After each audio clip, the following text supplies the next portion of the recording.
नमस्कार साथियों, 5 minute knowledge में आपका स्वागत है। आज हम आपको यह ज़रूरी जानकारी देने जा रहे हैं कि कोरोना के पेशेंट को ऑक्सीजन क्यों लगता है। जब किसी को कोरोना होता है तो यह जानना बहुत ज़रूरी है कि वो कौन सी कैटेगरी में है। कोरोना वायरस के इफ़ेक्ट्स को 4 टाइप की कैटेगरी में बांटा गया है। फर्स्ट कैटेगरी कोई सिम्टम्स या लक्षण नहीं होते हैं, लेकिन कोरोना वायरस शरीर में मौजूद है और दूसरों में फैलने का खतरा होता है।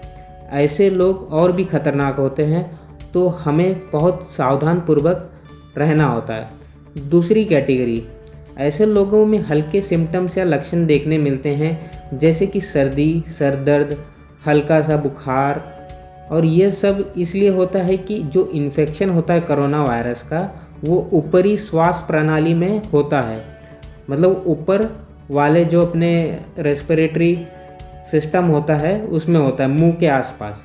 और जो तीसरी कैटेगरी है, इस कैटेगरी के इन्फेक्शन जो होते हैं, इस कैटेगरी में जो इन्फेक्शन होता है कोरोना वायरस का, वो निचली श्वास प्रणाली तक पहुंच जाता है।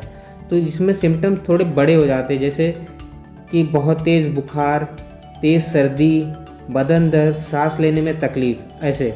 और फिर जो आखिरी कैटेगरी है, चौथी कैटेगरी, इस कैटेगरी में जो थर्ड कैटेगरी के सिम्टम्स है वो इतने बड़े हो जाते हैं कि लंग्स या फेफड़े को डैमेज कर देते हैं, और जिसके कारण 2 तरह की कंडीशन उत्पन्न हो जाती है, जैसे कि ARDS और निमोनिया तक हो जाता है।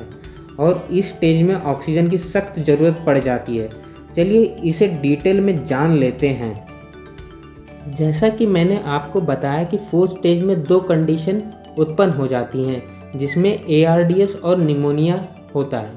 तो इसे हम अलग अलग देख लेते हैं कि ARDS और निमोनिया होता क्या है। ARDS का फुल फॉर्म है एक्यूट रेस्पिरेटरी डिस्ट्रेस सिंड्रोम।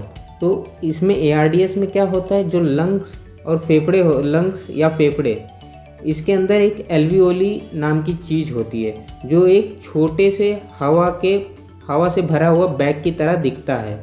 जब हम सांस लेते हैं तो एल्वियोली में भी हवा भर जाती है, और अशुद्ध खून यहाँ से ऑक्सीजन लेके शुद्ध बन के हार्ट या दिल में जाता है, और वहाँ से वो खून पूरे शरीर में जाता है। और जब कोरोना होता है तो वायरस एल्वियोली को नुकसान पहुँचाता है। वायरस ऐसे नुकसान पहुंचाता है कि वो जो एल्वियोली होती है उसमें लाइनिंग आ जाती है, उसको खींच देता है। तो उसमें से जो डेड सेल होते हैं ना, वो आके एल्वियोली की लाइन को ब्लॉक कर देती हैं।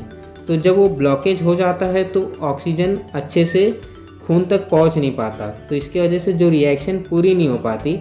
जब पूरे शरीर में ऑक्सीजन की कमी आ जाती है तो जो ऑर्गन्स है, जैसे हमारे हार्ट, लीवर, लंग्स और ये तरह तरह के जो ऑर्गन, तो इस पे क्या होता है, लोड बढ़ता है। और लोड बढ़ता है तो फेलियर के चांसेस भी बढ़ जाते हैं। तो बहुत सारे कंडीशन में ये देखा गया है कि हार्ट के ऊपर लोड बढ़ जाता है ऑक्सीजन की कमी होने की वजह से, और हार्ट बीट बढ़ जाती है। तो इसकी वजह से हार्ट फेलियर भी देखा गया है। तो दूसरी कंडीशन थी कोरोना में निमोनिया की। तो निमोनिया में भी ARDS की तरह ही होता है, लेकिन इसमें क्या होता है, जो डेड कोशिकाएं होती हैं, जो डेड सेल होती हैं, उनके साथ साथ पानी भी एल्वियोली में जमा हो जाता है, जो ऑक्सीजन के रिएक्शन, खून के साथ रिएक्शन को ब्लॉक करता है। चलिए जान लेते हैं कि क्रिटिकल कंडीशन में ऑक्सीजन टैंक की ही क्यों ज़रूरत पड़ती है। जब हम सांस लेते हैं तो वो हवा होती है जो कई गैसों से मिलकर बनी होती है, जिसमें ऑक्सीजन 21% होता है, और ऑक्सीजन टैंक में 100% ऑक्सीजन होती है। और ऐसे समय जब फेफड़े कमज़ोर हो जाएं और फेफड़ों की एफिशिएंसी कम हो जाए, तो ऑक्सीजन परसेंटेज बढ़ाना एकमात्र उपाय है, जब तक इंसान की कंडीशन वापस नॉर्मल ना हो जाए। तो इसीलिए ऑक्सीजन टैंक में जो 100% ऑक्सीजन रहता है, हमारे कमज़ोर फेफड़ों को सांस लेने में बहुत अच्छी मदद करता है। तो यही मुख्य कारण है हमें ऑक्सीजन टैंक की ज़रूरत पड़ती है कोरोना के क्रिटिकल कंडीशन में। आज के लिए इतना ही, मिलते हैं फिर किसी 5 मिनट नॉलेज में। धन्यवाद।